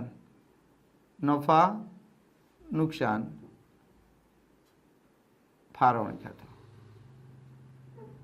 નફા નુકસાન ફાળવણી ખાતું. મિત્રો અહીં ધ્યાન આપજો બરાબર. તો નફા નુકસાન ફાળવણી ખાતું બનાવે તો આ કેવું ઉધાર, આ જમા અને આ બાજુ કેવું ઉધાર. તો મિત્રો જ્યારે પણ તમે નફા નુકસાન ફાળવણી ખાતું બનાવો તો સૌથી પહેલાં તમારે શું કરવું પડે? તો સૌથી પહેલાં નફા નુકસાન ફાળવણી ખાતાની જમા બાજુ તમારે લખી દેવાનો ચોખ્ખો નફો. શું લખી દેવાનો? ચોખ્ખો નફો. યાદ રાખજો મિત્રો, નફા નુકસાન ફાળવણી ખાતાની જમા બાજુ તમારે સૌથી પહેલાં શું લખવાનો? ચોખ્ખો નફો. જો ખોટ હોય તો ઉધાર બાજુ. ચાલો ચોખ્ખો નફો ક્યાં છે? તો કે આર્યો સર કેટલા છે? તો કે 2 લાખ. તો 2 લાખ રૂપિયા તમારે અહીંયા પ્લસ કરી દેવાના. કેટલા? 2 લાખ રૂપિયા. ઓકે, તો ચોખ્ખો નફો લખાઈ ગયો. ચાલો આગળ આપણે જોઈએ. તો આગળ વાત કરીએ સ્ટુડન્ટ, સૌથી પહેલાં મૂડી પર વ્યાજ કેટલા ટકા છે? તો કે 10% છે. તો મૂડી પર વ્યાજ નફા નુકસાન ફાળવણી ખાતાની કઈ બાજુ લખાય? ઉધાર બાજુ. તો સ્ટુડન્ટ અહીંયા તમારે સૌથી પહેલાં લખી દેવાનું મૂડી પર વ્યાજ. કોનું મૂડી પર વ્યાજ? તો કે એ ની વાત કરીએ આપણે, અને પછી કોને આપવાનું છે? બી ને. તો ચાલો એની મૂડી પર વ્યાજ કેટલું છે? મૂડી પર વ્યાજ કેટલા ટકા છે? 10%. એની મૂડી કેટલી છે? 1 લાખ. તો 1 લાખના 10% કરો. 1 લાખના 10% કરો. તો 1 લાખના 10% એટલે એનું મૂડી પર વ્યાજ કેટલું થશે? તો કે 10,000. બરાબર છે. આપણે બીની વાત કરીએ તો બીની મૂડી કેટલી છે? તો કે 2 લાખ. તો 2 લાખના 10% કરો તો કેટલા થાય? તો કે 20,000. કેટલા થશે? 20,000. બંનેનું આપણે ટોટલ કરીએ તો ટોટલ કેટલું થાય? 30,000. તો સ્ટુડન્ટ મૂડી પર વ્યાજ તમારે નફા નુકસાન ફાળવણી ખાતાની કઈ બાજુ લખવાનું? ઉધાર બાજુ. બોલો ખબર પડી? તો કે હા સર. આગળ વાંચીએ મિત્રો. ઉપાડ પર વ્યાજ આપણે છેલ્લે કરીએ બરાબર. ઉપાડ પર વ્યાજને બાકી રાખો. ચલો ભાગીદાર એ ને 10,000 અને ભાગીદાર બી ને 20,000 નો શું આપવાનો છે? પગાર આપવાનો છે, એટલે કે નફો વહેંચાશે. તો આ બાજુ તમારે લખી દેવાનું પગાર ખાતે. તો તમારે પગાર આપવાનો છે. કોને પગાર આપવાનો છે? તો કે એ ને આપવાનો છે અને બી ને લખવાનો. ખરેખર અહીં શું લખવાનું? એ ના મૂડી ખાતે અને બી ના મૂડી ખાતે. એનો પગાર કેટલો છે તે જોઈ લો, અને બી નો પગાર કેટલો છે તે જોઈ લો. તો એ ને આપણે 10,000 રૂપિયાનો પગાર આપવાનો છે, બી ને આપણે કેટલાનો પગાર આપવાનો છે? 20,000 રૂપિયાનો. તો બંનેનું તમે ટોટલ કરો, બહાર કેટલા રૂપિયા જાય? 30,000 રૂપિયા. બોલો ક્લિયર? તો કે હા સર. સિમ્પલ વસ્તુ છે. મૂડીનું વ્યાજ ઉધાર બાજુ, પગાર ઉધાર બાજુ. પછી આપણે લખીએ એનું કમિશન. સ્ટુડન્ટ કમિશન પણ હંમેશા ઉધાર બાજુ આવે. તો અહીંયા આપણે લખી નાખીશું કમિશન. કોનું? એનું. કેટલા રૂપિયાનું કમિશન આપવાનું છે બોલો તો કે એને 30,000 રૂપિયાનું આપણે કમિશન આપવાનું છે. બરાબર, એટલે એ પણ પતી ગયું. ચાલો ત્યાર પછી શું કીધું છે? ભાગીદાર એ અને ભાગીદાર બી ને અનુક્રમે 10,000 અને 20,000 શું આપવાનું છે? બોનસ. તો સ્ટુડન્ટ આપણે બોનસ આપવાનું છે, તો બોનસ આપણે કઈ બાજુ લખવું પડશે? ઉધાર બાજુ. તો અહીંયા આપણે લખવાનું બોનસ. કોને આપવાનું છે? એ અને બી ને. તો સ્ટુડન્ટ એ ને કેટલું બોનસ આપવાનું છે? તો કે એ ને આપણે 10,000 રૂપિયાનું બોનસ આપવાનું છે, અને બી ને આપણે કેટલું બોનસ આપવાનું છે? જુઓ 20,000 રૂપિયા. અનુક્રમે કીધું છે એટલે વારાફરતી 10,000 અને 20,000. એટલે ટોટલ આપણે કેટલા રૂપિયા બોનસ આપવું પડશે? તો કે 30,000 રૂપિયા બોનસ આપવું પડશે. ચાલો બોનસ પતી ગયું. છેલ્લે જો ભાગીદાર બી ને 10,000 રૂપિયાનું મહેનતાણું આપવાનું છે. તો મિત્રો અહીંયા તમારે લખી નાખવાનું મહેનતાણું. બરાબર. તો મહેનતાણું કોને આપવાનું છે? તો કે બી ને આપવાનું છે. કેટલા રૂપિયા આપવાનું છે? તો 10,000 રૂપિયા આપવાનું છે. તો 10,000 રૂપિયા. પતી ગયું સ્ટુડન્ટ, કશું બાકી ના રહ્યું. હવે તમારા દાખલામાં શું કીધેલું છે? શું બાકી રહી ગયું? ઉપાડ પર વ્યાજ. મિત્રો મૂડી અને ઉપાડ નથી લખવાનો. નફા નુકસાન ફાળવણી ખાતાનો મતલબ તેવો થાય કે આ જે નફો છે એ નફાને વેચવાનો છે. તો નફાને વેચવા માટે મૂડી પર વ્યાજ ઉધાર બાજુ આવશે, પગાર ઉધાર બાજુ આવશે, કમિશન ઉધાર બાજુ આવશે, બોનસ અને મહેનતાણું. બરાબર. હવે ધ્યાન આપો, જેવી રીતે મૂડી પર વ્યાજ કઈ બાજુ આવ્યું? ઉધાર બાજુ. એવી રીતે ઉપાડ પર વ્યાજ જમા બાજુ આવે. કઈ બાજુ આવે? હંમેશા જમા બાજુ. તો મિત્રો યાદ રાખજો, ઉપાડ પર વ્યાજ જમા બાજુ આવે. કેમ? સમજો મિત્રો, મૂડી પર વ્યાજ એ ભાગીદારી પેઢી માટે ખર્ચ છે. મૂડી પર વ્યાજ એ ભાગીદારી પેઢી માટે શું છે? ખર્ચ છે. આ મૂડી પર વ્યાજ જે છે ને એ પેઢી માટે શું કહેવાય? પેઢી માટે ખર્ચ કહેવાય. એટલે ખર્ચ છે એટલે ઉધાર બાજુ. આ બધો પેઢીનો ખર્ચો ના કહેવાય. જો જે ભાગીદારી પેઢી છે એને મૂડી પર વ્યાજ આપ્યું, ભાગીદારને પગાર આપ્યો, ભાગીદારને કમિશન આપ્યું, બોનસ ભાગીદારને આપ્યું. આ બધું કોણ આપે છે? ભાગીદારી પેઢી. તો ભાગીદારી પેઢી માટે ખર્ચ કહેવાય. એટલે ભાગીદારી પેઢી માટે ખર્ચ કહેવાય એટલે ઉધાર બાજુ. પણ ઉપાડ પર વ્યાજ તો ભાગીદારી પેઢી મેળવશે, વસૂલ કરશે, એટલે એના માટે આવક. તો સ્ટુડન્ટ અહીંયા તમારે લખી દેવાનું ઉપાડ પર વ્યાજ. શું લખી દેવાનું? ઉપાડ પર વ્યાજ. તો ઉપાડ પર વ્યાજ કોનું છે? એનું અને બીનું.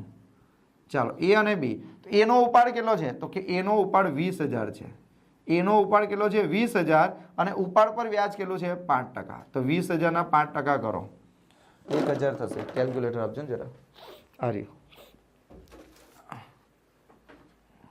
તો મિત્રો 20,000 ના 5% કરીએ 1,000 જ આવશે. છતાં એકવાર જોઈ લઈએ આપણે. તો કે 1,000 થાય. બરાબર છે. ચાલો આપણે બીની વાત કરીએ સ્ટુડન્ટ. બીની વાત. બીનો ઉપાડ કેટલો છે? જુઓ ત્યાં બીનો ઉપાડ દેખાય છે ને, 50,000. તો 50,000 રૂપિયાનો ઉપાડ છે ને ઉપાડ પર વ્યાજ કેટલા ટકા છે? તો કે 5% છે. તો 2,500 રૂપિયા થશે.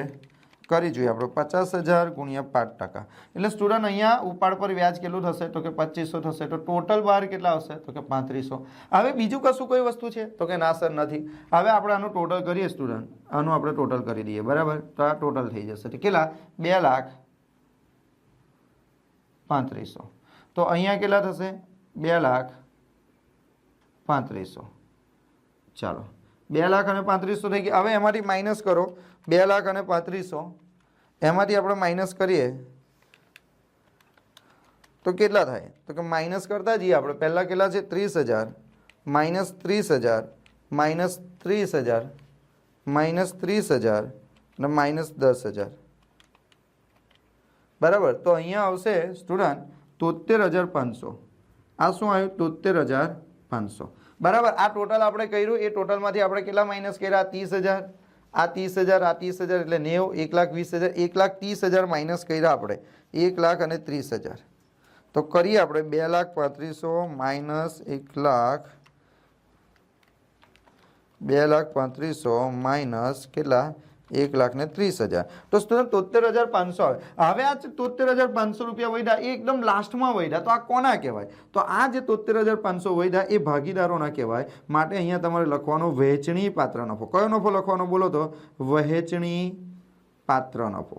વહેંચણી પાત્ર નફો. સ્ટુડન્ટ વહેંચણી પાત્ર નફાનો મતલબ એવો થાય કે આ નફો જે છે એ તમે ભાગીદારો વચ્ચે વહેંચી શકો છો. એટલે કયા કયા ભાગીદાર છે? એ અને બી. હવે એ અને બી જે ભાગીદારો છે એમના વચ્ચે તમારા નફો વહેંચવાનો છે, પણ કયા પ્રમાણમાં?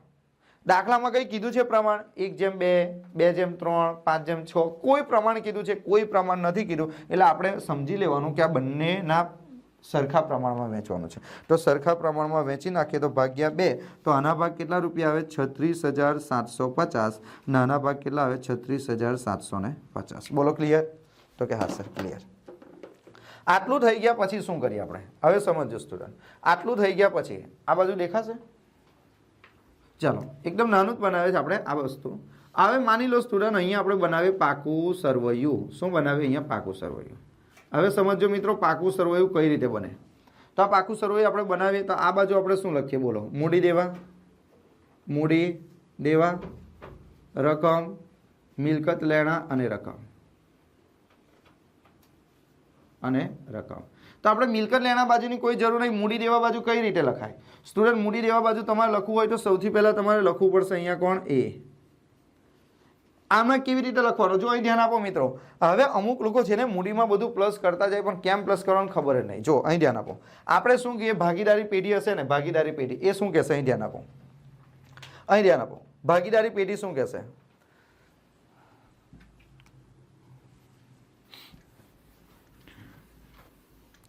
સમજવાનો પ્રયત્ન કરો. જો અહીંયા એની સૌથી પહેલા શું લખાશે? તો કે એની સૌથી પહેલા મૂડી લખાશે. ચાલો, એની મૂડી કેટલી છે? તો કે એની મૂડી કેટલી છે? 1 લાખ. તો સ્ટુડન્ટ એની મૂડી કેટલી છે? તો કે 1 લાખ રૂપિયા. બરાબર. પછી શું થશે? તો કે મૂડી પર વ્યાજ જે છે એ અંદર શું થશે? પ્લસ થશે. કયું વ્યાજ? મૂડી પર વ્યાજ. મૂડી પર વ્યાજ શું કરી દેવાનું? પ્લસ કરી દેવાનું. કેટલા રૂપિયા છે મૂડી પર વ્યાજ? 10,000. તો 10,000 મૂડી પર વ્યાજ પ્લસ કરી દીધા. તો કે હા સર. પછી જુઓ એનું કઈ વસ્તુ છે? તો કે હા એનો પગાર કેટલો છે? 10,000. તો અહીંયા સ્ટુડન્ટ એનો પગાર એનો પગાર તમારે શું કરી દેવાનો? પ્લસ કરી દેવાનો. કેટલા રૂપિયા? તો કે 10,000 રૂપિયાનો પગાર પ્લસ કરી દેવાનો. આગળ વધે, એનું શું છે? કમિશન. તો સ્ટુડન્ટ કમિશન પણ તમારે શું કરી દેવાનું? પ્લસ કરી દેવાનું. કેટલું છે કમિશન? કેટલું છે એનું? તો કે 30,000 રૂપિયા છે, એટલે એ શું કરી દેવાનું? પ્લસ કરી દેવાનું. બોનસની વાત કરીએ તો એનું બોનસ કેટલું છે સ્ટુડન્ટ? જોઈ લો. તો કે બોનસની વાત કરીએ તો એનું બોનસ કેટલું છે? તો કે 10,000. એ પણ શું કરી દેવાનું? પ્લસ કરી દેવાનું. અને છેલ્લે એનો નફો કેટલો છે? તો કે એનો નફો કેટલો છે સ્ટુડન્ટ? જુઓ 36,750. તો એ પણ પ્લસ કરી દેવાનું. એટલે આટલી વસ્તુ તમારે શું કરવી પડશે? પ્લસ કરવી પડશે. હવે એમાંથી તમારે બે વસ્તુ માઇનસ કરવાની, એનો ઉપાડ માઇનસ કરવાનો અને એનો ઉપાડ પર વ્યાજ માઇનસ કરવાનો. ચાલો, તો અહીંયા તમારે શું લખી દેવાનું? ઉપાડ. તો ઉપાડ કેટલો છે? ઉપાડ કેટલો છે બોલો તો? તો કે 20,000 રૂપિયા એને ધંધામાંથી ઉપાડ્યા, તો ઉપાડ શું કરવાનો? માઇનસ. અને ઉપાડ પર વ્યાજ, ઉપાડ પર વ્યાજ કેટલું આવ્યું એનું? તો જોઈ લો, જમા બાજુ કેટલા છે? 1,000. તો 1,000 પર તમારે શું કરવાના? માઇનસ. અને પછી તમારે બાકી રકમ ક્યાં લખવાની? 12. ચાલો, કેટલા છે અહીંયા? 1 લાખ વત્તા કેટલા છે? 10,000 વત્તા કેટલા છે? 10,000 વત્તા કેટલા છે? 30,000 વત્તા કેટલા છે? 10,000 પછી 36,750 પછી કેટલા છે? 20,000 વત્તા કેટલા છે? 1,000. ઓ સોરી, ભૂલ થઈ ગઈ મિત્રો, ફરી વાર કરીએ આપણે. 1 લાખ વત્તા કેટલા? 10,000 વત્તા કેટલા? 10,000 વત્તા કેટલા? 30,000 વત્તા 10,000 વત્તા 36,750 માઇનસ 20,000 માઇનસ 1,000. મિત્રો ક્યારેક એવું બને કે કેલ્સી પર ભૂલ થઈ જાય તો તમારે સુધારી લેવાની. પાછી એવું નહીં કે સર ખોટું છે, ખોટું છે, ખોટું નહીં. જાતે કર. આ તો ખાલી સમજાવવા માટે કરું છું. એટલે આના ટોટલ બોટલ સાથે આપણે કોઈ લેવાની દેવા નથી, બરાબર? ખાલી સમજાવવા માટે. તો સ્ટુડન્ટ આ તમારી કઈ મૂડી કહેવાય? આખરની. હવે અડધા લોકોને એવો પ્રશ્ન થાય કે સર પણ આ બધું પ્લસ જ કેમ કર્યું? આ મૂડી પર વ્યાજ પ્લસ કેમ કર્યું? પગાર કેમ પ્લસ કર્યો? કમિશન કેમ પ્લસ કર્યું? બોનસ કેમ પ્લસ કર્યું? નફો કેમ પ્લસ કર્યો? ઉપાડ કેમ માઇનસ કર્યું? ઉપાડ પર વ્યાજ કેમ માઇનસ કર્યું? એવી જ રીતે અહીંયા કોનું નામ લખવાનું? બીનું. તો સૌથી પહેલાં બીની શું લખવાની? મૂડી. પછી મૂડી પર વ્યાજ અંદર શું કરી દેવાનું? મૂડી પર વ્યાજ શું કરી દેવાનું? પ્લસ. પછી એનો પગાર અંદર શું કરી દેવાનો? પ્લસ. પછી એનું પગાર પછી કમિશન છે એનું, તો કમિશન નથી. પછી એનું બોનસ શું કરી દેવાનું? પ્લસ. બોનસ પછી એનું મહેનતાણું શું કરી દેવાનું? પ્લસ. પછી એનો નફો શું કરવાનો? પ્લસ. એનો ઉપાડ શું કરવાનો? માઇનસ. અને ઉપાડ પર વ્યાજ શું કરવાનું? માઇનસ. હવે પ્રશ્ન થાય કે સર પણ આવું કેમ કરવાનું? આ બધું કેમ પ્લસ કરવાનું? તો અહીં સમજો, એનું કારણ કહું હું તમને. અહીં ધ્યાન આપો. આ જે ભાગીદારી પેઢી છે ને, ભાગીદારી પેઢી, કોણ શું નામ કીધેલું મેં? ઈ અભ્યાસો. ઈ અભ્યાસો. આ ઈ અભ્યાસો નામની પેઢી છે. એમાં આ એ નામનો ભાગીદાર છે. સમજો, એ નામનો ભાગીદાર.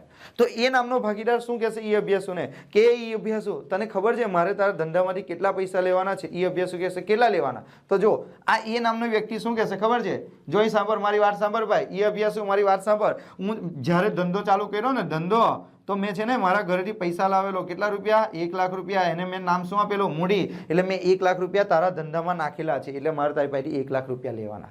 હવે એ અભ્યાસ શું કે બસ 1 જ લાખ રૂપિયા લેવાના છે ને? પેલો કે ના ના, 1 લાખ રૂપિયા નહીં લેવાના, હજુ મારે તારી પાસેથી લેવાના. સાના? તો કે મૂડી પર વ્યાજ 10,000 રૂપિયા. હજુ તે મને મૂડી પર વ્યાજ નથી આપ્યું, એટલે મારે મૂડી પર વ્યાજ પણ તારી પાસેથી લેવાનું. મૂડી પર વ્યાજ કેટલું? 10,000. એટલે હવે મારે ટોટલ તારી પાસે કેટલા લેવાના? 1,10,000. એટલે મારા ધંધામાં કેટલા પૈસા છે? 1,10,000. પેલો ઈ અભ્યાસ શું કે ઓકે 1,10,000 ના, હજુ 1,10,000 નહીં, હજુ મારે તારી પાસેથી પગારના પણ 10,000 રૂપિયા લેવાના બાકી છે. હજુ તે મને પગારના 10,000 નથી આપ્યા, એટલે પગારના 10,000 રૂપિયા પણ મારે તારી પાસેથી લેવાના છે, બરાબર? પછી શું કહે? જો ખાલી પગાર નહીં, બીજું કમિશન. કમિશન કેટલું છે મારું? 30,000. એ 30,000 હજુ મને આપ્યા નથી, એટલે 30,000 બી મારે લેવાના. એટલે કમિશન બી અંદર શું કરી દેવાનું? પ્લસ કરી દેવાનું. 30,000 રૂપિયા. આગળ વધશે. પછી શું કહેશે? જો બોનસ, મારા ભાગનું બોનસ કેટલું હતું? 10,000. પણ મને હજુ આપ્યું નથી, એટલે બોનસના પૈસા પણ ખરા. કેટલા? 10,000 રૂપિયા, બરાબર? અને પછી બોનસ પછી શું છે? નફો. નફો કેટલો થયેલો ધંધામાં બોલો તો કે 36,750. એટલે મારે ટોટલ ધંધા પાસેથી કેટલા પૈસા લેવાના થયા? તો 1 લાખ રૂપિયા મેં મૂડી આપી હતી તેના. પછી મૂડીનું વ્યાજ મારે લેવાનું 10,000. 10,000 રૂપિયાનો મારો પગાર લેવાનો. 30,000 રૂપિયાનું મારું કમિશન છે. 10,000 રૂપિયા મારું બોનસ છે. અને નફો 36,750. એ અભ્યાસુ સાંભળ, મારે તારી પાસેથી 1,96,050 રૂપિયા લેવાના છે. એ અભ્યાસુ પાસેથી. એ અભ્યાસુ પાસેથી મારે આટલા રૂપિયા લેવાના છે. તો સ્ટુડન્ટ, આપણે કોઈ વ્યક્તિ પાસેથી પૈસા લેવાના હોય તો એનું ટોટલ ના કરવું પડે. સાના સાના પૈસા લેવાના? મેં તને મૂડી આપેલી તેના, મૂડી પર વ્યાજના પૈસા મારે લેવાના બાકી છે, પગારના પૈસા લેવાના બાકી છે, કમિશનના પૈસા લેવાના બાકી છે, બોનસના પૈસા લેવાના બાકી છે, નફાના પૈસા, એટલે ટોટલ મારે આટલા પૈસા લેવાના ઈ અભ્યાસુ પાસેથી. હવે કોનો વારો? ઈ અભ્યાસુ. ઈ અભ્યાસુ કે એ ચાલ ઉભો, આટલા પૈસા તારા નહીં થતા કઈ ધંધામાં, 1,96,750 રૂપિયા તારા ધંધામાં નહીં થતા. મેં કીધું કેમ ભાઈ? આટલા પૈસા મેં તને ગણાયા તો ખરા કે મૂડીના આટલા, મૂડી પર વ્યાજના આટલા, પગારના આટલા, કમિશનના આટલા, બોનસના આટલા, નફાના આટલા જ પૈસા લેવાના ને. એ અભ્યાસ આવી ગયો. એ અભ્યાસ કે ઓ ભાઈ તારે મારી પાસેથી જે પૈસા લેવાના છે એની તે ગણતરી કરી, પણ તારે જે મને આપવાના શું એની તે ગણતરી કરી? તો કે હાલ. અને એ અભ્યાસ યાદ કરાવશે. જો તને યાદ છે તે ધંધામાંથી 50-20,000 રૂપિયા તું ઉપાડી ગયેલો, યાદ આવે છે? 20,000 રૂપિયા તું ઉપાડી ગયેલો, યાદ આવે છે? તો કે હા મેં 20,000 રૂપિયા ઉપાડ્યા. તો આમાંથી માઇનસ કર. કેટલા રૂપિયા? 20,000 રૂપિયા માઇનસ કરી દે. કેમ? કારણ કે આટલા રૂપિયા તું તારા ઘેર ઓલરેડી લઈ ગયો છે. બીજું કે તું જે પૈસા લઈ ગયો એની ઉપર તારે વ્યાજ પણ આપવાનું છે. કેટલા રૂપિયા? 1,000 રૂપિયા ઉપાડ પર વ્યાજ. એ ઉપાડ પર વ્યાજ તારે આપવાનું બાકી છે. ઉપાડ પર વ્યાજ કેટલું? 1,000. એટલે હું મારા ટોટલ કેટલા રૂપિયા થયા? 21,000 રૂપિયા કાપી લઉં. 21,000 રૂપિયા કાપી લઈ તો કેટલા રૂપિયા બાકી વધે? 1,96,750 માઇનસ 21,000. એનો મતલબ કે હવે તારા ધંધામાં કેટલા રૂપિયા બાકી છે? 1,75,750. બોલો ક્લિયર થઈ? તો આ કેમ પ્લસ કરીએ કેમ માઇનસ કરે ખબર પડે છે. એટલે સિમ્પલ હિસાબ છે આ તો. હિસાબ. આપણે એક એક્ઝામ્પલ લઉં. બે મિત્રો છે બરાબર, કોલેજમાં સાથે જ ફરે છે. તો પેલો મિત્રો કહેશે આ એ નામનો વ્યક્તિ બી નામની વ્યક્તિને કહેશે જો મારે તારી પાસે કેટલા પૈસા, મેં તને છે ને 100 રૂપિયા આપેલા, યાદ છે મેં તને 100 રૂપિયા આપેલા? પેલો કે હા. પછી તને ખબર છે મેં તને 5 રૂપિયાનો વડાપાઉં ખવડાવેલો? તો કે હા. પછી તને ખબર છે આપણે રિક્ષા ભાડું મેં તારું આપેલું 10 રૂપિયા, યાદ હોય તો બરાબર. પછી એક દિવસ આપણે કોલેજમાં ફી ભરવાની હતી અને તારું ફોર્મ લીધેલું, તો ફોર્મના મેં 20 રૂપિયા તારા વતીના મેં 20 રૂપિયા આપેલા બરાબર. એક દિવસ આપણે ફરવા ગયેલા, હોટલમાં ખાવા ગયેલા, તો ત્યાં આગળ મેં છે ને તારું 50 રૂપિયાનું બિલ આપેલું, તો મારે ટોટલ આટલા પૈસા તારી પાસેથી લેવાના થયા. તો મિત્રો જ્યારે પણ આપણે કોઈ વ્યક્તિ પાસેથી પૈસા લેવાના હોય તો એટલા પૈસાને આપણે શું કરીએ? સરવાળો. અને એમાંથી આપણે એ વ્યક્તિને જે પૈસા આપવાના હોય તે આપણે માઇનસ કરવાના. તો સિમ્પલ આમાં પણ તો એવું જ છે. પરંતુ મિત્રો હવે અહીં ધ્યાન આપજો. હવે આપણે આ પાકું સરવૈયું બનાવ્યું, સમજો મારી વાત. આપણે આ પાકું સરવૈયું બનાવ્યું તો પાકા સરવૈયામાં કેટલી બધી વસ્તુ લખી બરાબર. આ તો ખાલી મૂડીને લગતી લખી. હજુ તો એની નીચે કેટલું બધું લખવું પડશે. લેણદારો લખવા પડશે, બેંક ઓવરડ્રાફ્ટ લખવું પડશે, દેવી હુંડી લખવી પડશે, હા, પછી ચૂકવવાનો બાકી ખર્ચ, કેટલું બધું લખવું પડશે. શું તમને પાકા સરવૈયામાં આટલું બધું સરવાળા પ્લસ બધું કરવાનું સારું લાગે? આ કેવું લખ્યું? મૂડી લખી, મૂડી પર વ્યાજ લખ્યું બરાબર, પગાર લખ્યો, કમિશન લખ્યું, બોનસ લખ્યું, નફો લખ્યું, કેટલું બધું લખ્યું. આવું સારું લાગે? પણ એની જગ્યા પર આપણે એક શોર્ટકટ મારીએ. એની જગ્યા પર આપણે શોર્ટકટ મારીએ. કઈ શોર્ટકટ મારીએ ખબર છે? આટલી બધી મગજમારી કરવાની જગ્યા પર આપણે શું બનાવી દેવાનું? મૂડી ખાતું બનાવી દેવાનું. શું બનાવી દેવાનું? મૂડી ખાતું. જો આ મૂડી ખાતું કહેવાય બરાબર છે. તો અહીંયા તમારે લખી દેવાનું મૂડી ખાતા. કયા મૂડી ખાતા? સંયુક્ત મૂડી ખાતા. આને કહેવાય સંયુક્ત મૂડી ખાતા. સંયુક્ત મૂડી ખાતા. તો સંયુક્ત મૂડી ખાતામાં અહીંયા તમારે લખી દેવાનું એ, અહીં લખી દેવાનું બી, અહીં તમારે લખી દેવાનું એ, અહીં તમારે લખી દેવાનું બી. આ જમા બાકી અને ઉધાર બાકી. સ્ટુડન્ટ અહીંયા આપણે જે સરવાળો કરીએ છીએ એ જ વસ્તુ આપણે ત્યાં કરવાનું. પણ આ ગંદુ લાગે છે, નહીં લાગતું તમને? આ લખવાનું, એની નીચે લખવાનું, આ પાકું સરવૈયું કેટલું મોટું થઈ જાય. એની કરતાં આપણે શોર્ટકટ મારવાની. શું કરવાનું? અહીંયા તમે જે પ્લસ કર્યું છે ને, આ પ્લસ કર્યું, આ પ્લસ કર્યું, આ પ્લસ કર્યું, આ પ્લસ કર્યું, એ બધું મૂડી ખાતાની કઈ બાજુ લખી દો? જમા બાજુ. અને જે માઇનસ કર્યું છે એ મૂડી ખાતાની કઈ બાજુ લખી દો? ઉધાર બાજુ. આ મૂડી ખાતાની પ્લસ જમા બાજુ, પ્લસ એટલે જમા, ઉધાર. જો અહીંયા આપણે લખીએ, સૌથી પહેલા તમારે શું લખવાનું? તો કે એની મૂડી કેટલી છે? 1 લાખ. તો અહીં લખી દેવાનું બાકી આગળ લાવ્યા. બાકી આગળ લાવ્યા. એની મૂડી કેટલી છે? 1 લાખ. ચાલો બીની મૂડી કેટલી છે? તો કે 2 લાખ. પતી ગયું. આટલી મૂડી છે એને કહો એ તારી મૂડી કેટલી? 1 લાખ. તારી કેટલી? 2 લાખ. હવે હજુ મારે તને શું આપવાનું છે? તો કે મૂડી પર વ્યાજ આપવાનું. શું આપવાનું? મૂડી પર વ્યાજ. મૂડી પર વ્યાજ કેટલું આપવાનું એને? તો કે 10,000. બી તને કેટલા આપવાના? તો કે 20,000 બરાબર. ચાલો પગાર કેટલો આપવાનો છે ભાઈ? તો અહીં લખી દેવાનું પગાર ખાતે. તો પગાર એનો કેટલો? તો કે 10,000. બીનો કેટલો? તો કે 20,000. આગળ વધીએ તો કે કમિશન. કમિશન ખાલી કોને આપવાનું છે? બોલો. કમિશન ખાલી કોને આપવાનું છે? એને. કેટલું છે? તો કે 30,000 રૂપિયાનું શું આપવાનું છે? કમિશન આપવાનું છે. અહીં શું કરવાનું? ડેશ. ચાલો બોનસ. બોનસ કેટલું આપવાનું છે તે જોઈ લો. તો સ્ટુડન્ટ બોનસ આપણે આપવાનું થશે 10,000 અને કેટલા થશે? 20,000. ચાલો બોનસ પછી શું આપવાનું છે? મહેનતાણું. મહેનતાણું કેટલું આપવાનું છે તે જોઈ લો. તો કે કેટલા છે? મહેનતાણું કેટલું છે, બીનું છે કેટલા છે 10,000 રૂપિયા. અને છેલ્લે નફો, એને કયો નફો કહેવાય, વહેંચણી પાત્ર નફો. વહેંચણી પાત્ર નફો શું લખવાનું, નફા નુકસાન ફાળવણી ખાતે 36,750 અને 36,750. શોર્ટકટમાં આ બાજુની બધી વસ્તુ તમારે કઈ બાજુ લખી દેવાની, મૂડી ખાતાની જમા બાજુ. હવે આ બાજુ તમારે ખાલી શું લખવાનું, ઉપાડ. ઉપાડ કેટલો 1,000 અને કેટલા 2,500. સોરી, ઉપાડ કેટલો હતો 20,000 હતો ને, ઉપાડ 20,000, નાનો કેટલો 50,000. અને બીજું શું લખી દેવાનું, ઉપાડ પર વ્યાજ. ઉપાડ પર વ્યાજ. તો ઉપાડ પર વ્યાજ કેટલો આવ્યો 1,000 અને અહીં કેટલા 2,500. તો સ્ટુડન્ટ હવે તમારે આનું શું કરી દેવાનું, ટોટલ કરવાનું. શું કરવાનું, ટોટલ કરવાનું. મિત્રો હજુ હું છે ને મોડે મોડે ભણાવીશ તને, મારી જાતે દાખલા બનાવીને પછી જ આપણે ચોપડીના દાખલા કરીશું, તમારા કોન્સેપ્ટ ક્લિયર થશે તારે. તો 1 લાખ વત્તા 10,000 વત્તા 10,000 વત્તા 30,000 વત્તા 10,000 વત્તા 36,750. તો સ્ટુડન્ટ અહીં ટોટલ થાય 1,96,750. 1,96,750. એમાંથી આપણે માઇનસ કરીએ કેટલા 21,000. તો સ્ટુડન્ટ અહીં આવે 1,75,750. આને શું કહેવાય ખબર છે, બાકી આગળ લઈ ગયા. આને શું કહેવાય, બાકી આગળ લઈ ગયા. બોલો ક્લિયર. તો કેટલું સહેલું, આટલી બધી ગણતરી અહીં કરી એની કરતાં તમે બનાવી દીધું. હવે તમે ડાયરેક્ટ અહીંયા એની મૂડી લખી દો, આ બધું લખવાની જગ્યા પર એની મૂડી કેટલી, તો કે ભાઈ 1,75,750. પતી ગયું એકદમ શોર્ટકટમાં. એવી રીતે આપણે આની ગણતરી કરી દેવાની, અહીં ટોટલ આવશે બરાબર. કેટલા કરીએ ચાલો કરી નાખીએ, 2 લાખ વત્તા 20,000 વત્તા 20,000 વત્તા 20,000 વત્તા 10,000 વત્તા 36,750. એટલે અહીં ટોટલ થાય 3,06,750. અહીં ટોટલ થાય 3,06,750. માઇનસ કરીએ આપણે કેટલા 50,000 માઇનસ કેટલા 2,500. તો સ્ટુડન્ટ અહીં કેટલા આવશે 2,54,250. ના આ રકમ હવે તમારે ડાયરેક્ટ ક્યાં લખી દેવાની, પાકા સરવાળામાં. બરાબર. એનો મતલબ આની ઉપરથી તમને શું શીખવા મળ્યું મિત્રો, તો આની ઉપરથી તમને એક વસ્તુ એ શીખવા મળ્યું કે તમારે સૌથી પહેલાં વેપાર ખાતું બનાવવાનું, પછી નફા નુકસાન ખાતું બનાવવાનું, પછી નફા નુકસાન ફાળવણી ખાતું બનાવવાનું, પછી મૂડી ખાતું બનાવવાનું અને પછી પાકું સર્વે બનાવવાનું. બરાબર. હવે એક બીજી વસ્તુ કહી દઉં કે જ્યારે પણ તમે નફા નુકસાન ફાળવણી ખાતું બનાવો તો નફા નુકસાન ફાળવણી ખાતામાં તમારે અહીંયા કોણ હોય, ભાગીદાર હોય અને અહીંયા કોણ હોય, પેઢી હોય. તો ભાગીદાર અને પેઢી વચ્ચેની જેટલી વસ્તુ છે તે જ લખવાની. આ બે વચ્ચે જે રિલેશન છે એ જ વસ્તુ અહીંયા નફા નુકસાન ફાળવણી ખાતામાં લખાય. જેમ કે મૂડી પર વ્યાજ કીધું હોય તો ફાળવણી ખાતામાં લખાય, નફા નુકસાન ખાતામાં ના લખાય.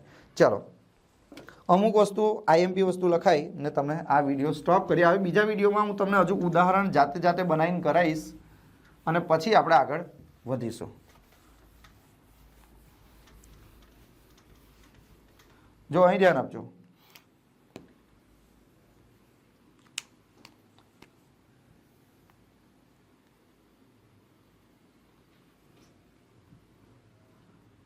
અહીં આપણે લખીએ નફા નુકસાન ફાળવણી ખાતું. ફાળવણી ખાતું અને અહીં લખીએ નફા નુકસાન ખાતું. બરાબર. અહીં આપણે લખીએ વિગત. બરાબર. પહેલા નંબર એક વસ્તુ યાદ રાખો, જ્યારે પણ તમારા દાખલામાં મૂડી પર વ્યાજ હોય, શું આપેલું હોય, મૂડી પર વ્યાજ, તો સ્ટુડન્ટ યાદ રાખો કે મૂડી પર વ્યાજ નફા નુકસાન ખાતામાં લખાય. કઈ બાજુ, ઉધાર બાજુ. નફા નુકસાન ખાતામાં ના લખાય. મૂડી પર વ્યાજ હંમેશા નફા નુકસાન ફાળવણી ખાતામાં લખાય, નફા નુકસાન ખાતામાં ના લખાય. બરાબર. બીજી અસર તો તમને ખબર પડી જશે. તો કે આ ઉધાર બાજુ લખ્યું તો મૂડી ખાતાની જમા બાજુ. નંબર 2 ઉપાડ પર વ્યાજ. ઉપાડ પર વ્યાજ. ઉપાડ પર વ્યાજ નફા નુકસાન ફાળવણી ખાતામાં લખાય, કઈ બાજુ, તો કે જમા બાજુ. નફા નુકસાન ખાતામાં ના લખાય. યાદ રાખો. નંબર 3 ભાગીદારનો પગાર હોય, ભાગીદારનો પગાર, બોનસ, કમિશન, ભાગીદારનો પગાર, બોનસ, કમિશન, મહેનતાણું. આ જે વસ્તુ છે, ભાગીદારનો પગાર કીધો હોય, ભાગીદારનું બોનસ કીધું હોય, ભાગીદારનું કમિશન કીધું હોય, ભાગીદારનું મહેનતાણું કીધું હોય, તો એ બધું તમારે નફા નુકસાન ફાળવણી ખાતાની કઈ બાજુ લખવાનું, ઉધાર બાજુ. નફા નુકસાન ખાતામાં ના લખાય. બરાબર. ત્યાર પછી અમુક વાર તમને એવું કીધું હોય કે સામાન્ય અનામત ખાતે લઈ જવાના. સામાન્ય અનામત ખાતે લઈ જવાના છે. સામાન્ય અનામત કીધું હોય, પછી રિલીફ ફંડ એટલે રાહત ફંડ કીધું હોય, અથવા અનામત ભંડોળ, અનામત અનામત ભંડોળ ખાતે લઈ જવાના છે, ખાતે લઈ જવાના છે, આવું કીધું હોય, સામાન્ય અનામત, રાહત ફંડ, અનામત ભંડોળ ખાતે લઈ જવાના છે એવું કીધું હોય તો તમારે નફા નુકસાન ફાળવણી ખાતામાં લખવું પડશે, ઉધાર બાજુ નફા નુકસાન ખાતામાં ના લખાય. પરંતુ મિત્રો અમુક વસ્તુ એવી છે કે ભાગીદારને લગતી જ હોય પણ આપણે નફા નુકસાન ખાતામાં લખીશું. જેમ કે ભાગીદારે પેઢીને આપેલ, ભાગીદારે પેઢીને આપેલ, ભાગીદારે પેઢીને આપેલ લોન પર વ્યાજ, લોન પર વ્યાજ. સ્ટુડન્ટ અહીં ધ્યાન આપજો, આ ઇમ્પોર્ટન્ટ વસ્તુ કીધી દીધી તમને કે ભાગીદારે પેઢીને આપેલ લોન પર વ્યાજ નફા નુકસાન ફાળવણી ખાતામાં ના લખાય, નફા નુકસાન ખાતામાં લખાશે. કઈ બાજુ? તો કે ઉધાર બાજુ. બરાબર. ચાલો ત્યાર પછી મેનેજરનો પગાર કીધો હોય, મેનેજરનો પગાર, તો મેનેજરનો પગાર હોય તો ફાળવણી ખાતામાં ના લખાય, નફા નુકસાન ખાતામાં લખાય, ઉધાર બાજુ. તો મિત્રો અહીંયા ભાગીદારને લગતી વસ્તુ જ લખાશે. યાદ રાખજો, આ મૂડી પર વ્યાજ ભાગીદારને અપાય, ઉપાડ પર વ્યાજ ભાગીદારને અપાય, ભાગીદારનો પગાર, બોનસ, કમિશન, મહેનતાણું બધું ભાગીદારને લખાય. એટલે નફા નુકસાન ફાળવણી ખાતામાં, સામાન્ય અનામત, રાહત ફંડ, નફા નુકસાન ફાળવણી ખાતામાં. ભાગીદારે પેઢીને આપેલ લોન પર વ્યાજ હોય તો ફાળવણી ખાતામાં ના લખાય, નફા નુકસાન ખાતામાં લખાય. બરાબર. તો મિત્રો આટલી વસ્તુ તમે ખાસ યાદ રાખજો. બરાબર છે. હવે નેક્સ્ટ વિડીયોમાં હજુ મેં તમને ઉદાહરણ સમજાવીશ અને પછી આની પછી હજુ એક વિડીયો આવશે, એની પછીનો જે વિડીયો આવશે એમાં હું કોષ્ટક બનાવડાવીશ કે ભાઈ મૂડી ખાતામાં કેટલી કેટલી વસ્તુ લખાય, ચાલુ ખાતામાં કેટલી કેટલી વસ્તુ લખાય. બરાબર. તો મિત્રો આ વિડીયોને સમજજો. બરાબર. તો તમને 100% આવડી જશે. બરાબર. તો મિત્રો આવજો. Bye bye.